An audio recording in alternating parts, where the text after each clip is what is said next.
ষ্টেজত স্পিচ দিব খোজোঁ কিন্তু আমাৰ ভিতৰতে এক ভয় থাকে যদি ভুল হয়। আজিৰ ভিডিঅ'ত মই আপোনাক দিব খুজি আছোঁ পাব্লিক স্পিকিঙৰ 3 tips. Tips number 1, mirror practice. প্ৰতিদিন 5 to 10 মিনিটছ আইনাৰ সন্মুখত থিয় হৈ নিজৰ কথা নিজেই শুনক।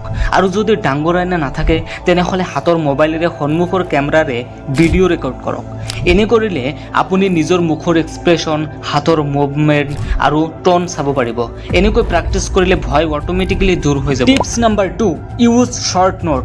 স্পিচ বা প্ৰেজেণ্টেশ্যনৰ সময়ত ডাঙৰ পেৰাগ্ৰাফ নিলিখিব। তাৰ পৰিৱৰ্তে কিৱৰ্ড বা মূল টপিকবোৰ লিখি ল'ব পাৰে, যেনেকুৱা ইন্ট্ৰডাকশ্যন, এক্সাম্পল, ষ্টৰী। এইবোৰ কৰিলে আপোনাৰ কনফিডেন্সটো বাঢ়িব আৰু ক্লিয়াৰ হ'ব আপোনাৰ স্পিচটো। টিপছ নম্বৰ 3, মেইনটেইন আই কণ্টেক্ট।